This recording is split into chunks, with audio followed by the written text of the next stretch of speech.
Hi, I am Lindsay Juergens, and this is Leaders Like Us. Today, I have the one, the only, Brenna Poindexter. You've heard of her. She's the Executive Director of Big Brothers Big Sisters in Grand Island, and thank you so much for joining me today, Brenna. Yeah, thanks for having me. Of course, of course. Okay, so here we are, the busiest woman I know, arguably. You have a lot going on, and you do so much with Big Brothers Big Sisters and your other dabblings in the community. So I want to start out with just how you got to this point, why this work matters to you, how you landed in this seat. Can you give us some background? Well, sure. I graduated in 2006 from University of Nebraska at Lincoln. And when I was going to school there, I worked with youth with autism. And after I graduated, I knew I wanted to continue to work with young people. And I got offered two jobs. One, continuing to work with youth with autism, and then another one working with youth who were in foster care who needed permanent homes. Their parental rights were terminated, and we knew they needed a new place to live and a new family, or an additional family, is the correct way to say it. And I remember thinking, what in the world would happen if one of the youth I had worked with in college didn't have their family support? And that was it, and I went to work in adoption. So I spent my first 10 plus years working with young people in the foster care system, working with adoptive families, building a mentoring program for parents, training parents, all things trauma-informed parenting, and working with young people who had experienced a lot of trauma.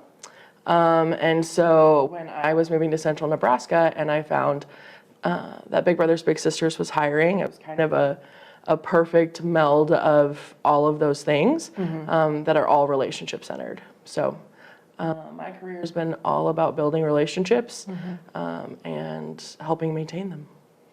Yes, and it seems like not only just building relationships, but building relationships which ultimately always benefits our youth. Right. Like they're the winners whenever they have strong relationships with the adults around them, right? Correct. You know, adults in young people's lives who are affirming, who are safe, who will go above and beyond to help them heal and respond to what's happened to them in a positive way, it changes everything. Yeah. I mean, no young person is going to be successful in a career if they can't have a healthy relationship. Yeah. You know, all of those things, when we look at long-term for young people and their outcomes, that having one person, whether it's a parent or somebody outside or whoever it is, be responsive to who they are, that changes everything. Yeah. I love that. And you really believe it too. You're definitely not just a person who's like, well, this is my job and, and it's fine. I get my work done. Like you definitely have your heart fully invested in what you're doing and it shows. Yeah. So you're such an asset to those you impact. I'm a walk the walk person. Yeah, you are. You're a walk the walk person. And you encourage others to walk the walk alongside you, which I feel is a strength in your role. So that's pretty cool. Thanks. Yeah. So Big Brothers Big Sisters, it seems like you all are growing and doing all the things in the community. What is currently happening at Big Brothers Big Sisters? Currently, we have 3 programs. We have a community-based program that matches adults with youth, and they go spend time in the community, whether that's like exploring new opportunities, learning more about culture, playing soccer, grabbing a Starbucks, whatever it is. All those things, just that one-on-one attention that helps young people thrive. And then we have a school-based program that matches high school students with elementary school students. And the thing that's so cool about that is, well, in all of our relationships, everyone benefits, but the lessons high schoolers learn and how much they love the program, and when maybe they're signing up for a college application, but by the end, they're definitely not. So I think that part's pretty cool. And then we have a program called Voice that's a partnership with YWCA of Grand Island. Our current curriculum that we have for that program is for youth of color. And one of the cool things, we just received a grant to write new curriculum specifically for LGBTQ plus youth, and then one for all youth. And so there will be a space for everyone. That is awesome. Yeah. That is cool. And what is the service area of Big Brothers Big Sisters in Grand Island? So we serve Hall, Hamilton, Howard, and Merritt counties. Right now, we're working really hard to increase our access to youth and to adults in the community of Central City. And then we're looking to expand that into other areas and make sure that folks know we're there to serve them. Yeah. And how many, so Big Brothers and Big Sisters is here in this town, though, serving those those counties. Where's the next nearest location? So there's a Big Brothers Big Sisters Lincoln. Right. And then there's Big Brothers Big Sisters of the Midlands, which is in Omaha. Wow. And serves Council Bluffs. And then there's the next closest is Wyoming or Colorado. Wow. So there are there's over 220 affiliates across the country. So Big Brothers Big Sisters has been around for over 100 years. And it actually, the thing that I love the most about it was created out of a juvenile justice response. So after the war, World War I, youth were left without parents, and they were ending up in the juvenile justice system, and there was actually a judge who was like, well, this is not responsive to the needs of youth. Really what they need are connections and another person to step up. And so that's how Big Brothers Big Sisters was born, which I think is really poignant because as a society, I think we're still not quite learning that lesson, that relationships are where our energy should be. And even though it's been around and the research has been there to back it up for a really long time. And it feels like what your organization does and others do is in prevention, right? It's not just saying, oh, well, another kid felt left out and then here are the consequences. You're actively working in prevention, in protecting them before the harm even came to be. Absolutely. So important. And yes, it's kind of like what that judge's intention was, right? Just saying, well, there's an issue. Let's go further up the river and find out why the kids are falling in the first place. Exactly. Well, and that's one of the things I love about our programming is it is designed to support the whole family. And it's also designed for our staff to build relationships with the bigs, the littles, and their families. One of the things that we really work hard on is making sure our staff also are building really great relationships with the littles, with the bigs, with the parents. That's how, number one, we can provide for safety, is by making sure that those healthy relationships are in place so that if we have to have hard conversations, we can. Right. And then the other thing that I think is super important, and we just had a parent who was so grateful, part of the enrollment process is everyone gets training on child safety, the littles and their parents and even the bigs. And the parent really said, I didn't know how to keep my kids safe. I didn't even know what I didn't know. And so just the feedback on how to do that, what is beneficial, and how to make sure that their young people are safe just walking around in society was really, really important. So, we really try to focus on those relationships while also making sure that everyone stays safe. That is so cool. Like you're saying that the individuals associated with your organization get to benefit and use these skills out in life, totally not affiliated with Big Brothers Big Sisters. They have these new skills. That's so cool. And you talk about, you give your staff these tools and you convey the importance of strong relationships with everybody they're interacting with. And that definitely comes across. Can you talk a little bit about, from a leadership perspective, you're the boss, and what sort of leader would you say you are with your own staff? I really try to lead with compassion first, and treat staff as I want them to treat those who we work with, which is like human beings who have real lives outside of the office, and really try to empower them to take ownership over their job. So we have a very flexible working environment. We have really great communication. We talk about hard things. We don't shy away from it when it comes up. And just really we've worked hard on building a culture that is supportive, is fun, where when we need to call each other out, we can, as we continue to work on just becoming better humans ourselves. So whether that's, working on Jedi work, justice, equity, diversity, and inclusion, or expanding our programming or learning new language or whatever that is, we've created an environment where if we have to talk about something hard, we can. And that in doing that, the office has really become a safe and fun place to be. So the staff say pretty frequently that this is their favorite job that they've ever had. And, I think that's the most important thing, is just leading with compassion. And you want your team to have a big, full life, because that's how they show up and do their best work. Yeah. So. That's got to make you feel good, too, to have your staff say, this is the best job I've had. Yeah, it does. I think it's important to me that I learn from all of my experiences, right? And continue to learn and grow as a leader, as a person, all of those things. And so I try to surround myself with other leaders and other people who I'm constantly learning from, and also learning from the team, Sure. And so I think just that give and take, one of my team members used to be a principal at an elementary school. Yeah. If anybody has some ideas about how to be a leader, I learn from her all the time. Sure. And so I think just those honoring the reciprocal nature of relationships, whether you're technically the boss or whatever, I think that's what makes a really good working environment. Right.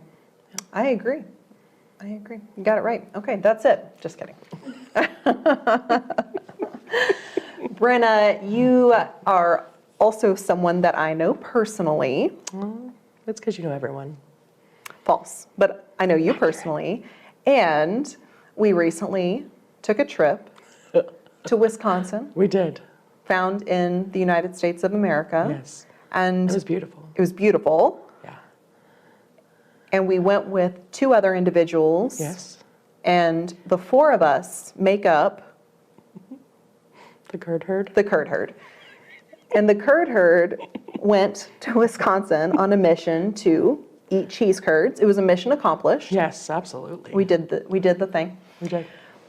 But I have to say, to your point about thinking about who am I surrounding myself with, you and I and the other individuals that we know, and not just our little 4-pack of cheese curd eating people, but we tend to want to be around people who sort of push you and make you want to grow and make you think. And I feel that in you. I don't mean to put words in your mouth. Yeah. But I feel like that's so fun and also critically important to anybody's true friendship, Yeah. living your own life. And then it adds to the other pieces in your life. Like the fact that I take motherhood so seriously.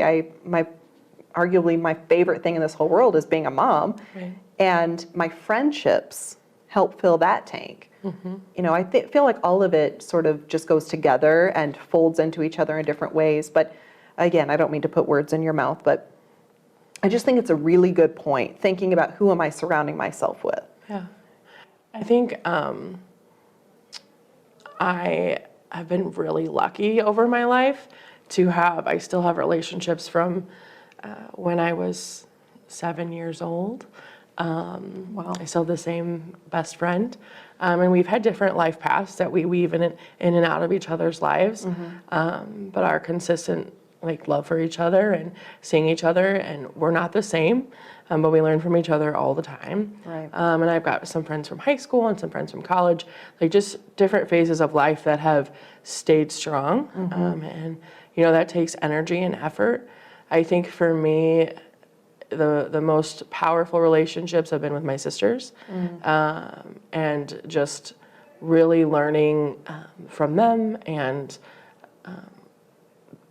we have a lot of fun. There's a lot of joy. We've been through a lot of stuff, but always remembering that if this relationship is important to you, that you will figure it out. And Yeah. sometimes we have to let things go. I've had to let family members go. I've had to let friends go. Always with the recognition that I can love you from a distance, right? But I think when you have such good people in your life, it just makes you better, right? Because they're not afraid to challenge you.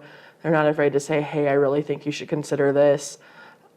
And they prop you up, right? Like, Right. as human beings, but especially as women, like, we need to surround ourselves with other people who see our goodness and aren't afraid to share in our goodness and celebrate us and tell us the good things, right? And then that just tends to permeate. You know, are we going to tell that to other people, men included, you know, non-binary people, all of those things? Are we going to continue to spread that love, really? Right. And I feel really lucky to have really good relationships. And when I first moved to Grand Island, it took a while to find my people, but there are so many wonderful people in this community. I agree with you, and actually I share that sentiment. When I first came to Grand Island, there was a long period of time where I can't say that I made any friends. And I think that's just sort of a life thing, depending on where you are in your life too, and the circles you're exposing yourself to at the time. But I totally agree. Grand Island has a lot of fabulous people, just like any other community. Right.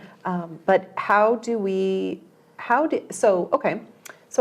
would you recommend to someone who's thinking, you know what, I need to meet some quality people who have, you know, open minds and they're ready for new friendships or experiences or whatever. I'm over here, like, I'm ready for that. How might you suggest a person go about looking for that? I think you have to say yes to the opportunities that come to you. I think that's really important. And I think you have to be authentic yourself, because it was important to me to find folks who had similar values. I don't only want to be friends with folks who have similar values. However, I want the majority of people that I'm around to support the same things that I do. Sure. And so I think that was really important. I also think come and be a big. A lot of people do that. They move to town, and how they get involved is by exploring the community with a young person, so they get to learn it together. Right. And I always think that's pretty cool. But otherwise, just really saying yes to those opportunities. You know, I was feeling it's not uncommon to meet new people at work. Right? I think they say it takes 40 hours with someone for them to become a close personal friend. Really? Yeah. Didn't know that. Did you make that up? Nope. Because I'm believing it. I don't think okay. I made that up. Okay. I can't cite it, Okay. but I'm pretty sure I didn't make it up. Okay. But it makes me always think about, okay, well, why when you're older are all your friends from work? Well, because who are you You're with around them all most the of the time. time, right? So I think it's super important to just say yes to those things. So I know, like, I first started meeting people by going to training and learning how to be a better leader and taking this job seriously and getting connected in the community. That's how I first started to meet folks. And, you know, and then when you meet people who are also open to introducing you to other people and want to connect you and want you to have a full life, then it's pretty cool, because the ripple effect, if you will, just keeps going. Right. So, yeah, I mean, I think you just have to say yes. You got to go do some things. Yeah. I was facilitating a training with young people today, student council members from kind of all over Nebraska. Several other folks in our community were leading trainings at Grand Island Senior High.